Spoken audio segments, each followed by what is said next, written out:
অল্প সময়ের পরিচয়ে বিয়ে, এইটা আসলে কতটা নিরাপদ?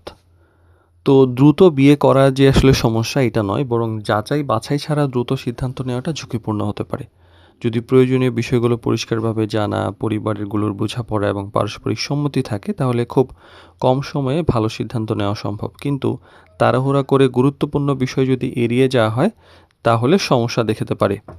ম্যারেজ কেয়ার বিডির বিবাহ বিষয়ক জটিল প্রশ্ন সহজ উত্তর সিরিজের ৮৩তম পর্বে আজকে কথা বলবো যে দ্রুত বিয়ে এটা কি ঝুঁকি কিনা।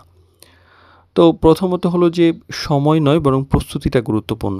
কয় মাসের পরিচয় হলো সেটা সবসময় মূল বিষয় নয়, বরং গুরুত্বপূর্ণ বিষয় হলো যে এই যে পরিচয়টা হয়েছে এর মধ্যে কোন প্রয়োজনীয় বিষয়গুলো ভালো করে পরিষ্কারভাবে ধারণা পেয়েছেন, যেমন চরিত্র, পরিবার, ভবিষ্যৎ পরিকল্পনা, আত্মীয়স্বজন, এইসব ব্যাপারে।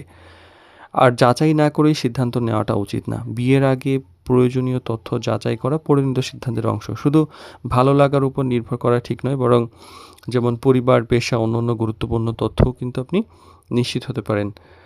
আর শুধু পরিবারের আ মানে ২ পরিবারের বোঝাপড়াটাও কিন্তু দরকার। যে বিয়ে শুধুমাত্র যে ২ জন মানুষের নয়, বরং পরিবারের একটা নতুন সম্পর্ক। তাই পরিবারের মধ্যে পরিষ্কার আলোচনা থাকা প্রয়োজন। যেমন গুরুত্বপূর্ণ প্রত্যাশা, দায়িত্বগুলো থেকে বা দায়িত্ব যেগুলা আছে সেগুলো আগে থেকেই ক্লিয়ার করে নেওয়া। আর সামাজিক চাপ বা পারিবারিক চাপ বা বিভিন্ন কারণে যেসব চাপ আসে সেগুলোর কারণে তাড়াহুড়া করা উচিত নয়। আর দ্রুত নয় বরং সঠিক সময়ে সিদ্ধান্ত নিন। যে দ্রুত বিয়ে করলে সফল হতে পারে, কিন্তু যদি সিদ্ধান্তটি সচেতনভাবে নেওয়া হয় তাহলে কিন্তু সমস্যাটা আর থাকে না। তাই গতি নয় বরং সিদ্ধান্তের মানকে বেশি গুরুত্ব দিন। যেমন প্রয়োজনীয় যাচাই শেষে আত্মবিশ্বাসের সঙ্গে যখন এগিয়ে যান তখন ভুল হওয়ার সম্ভাবনা কম থাকে।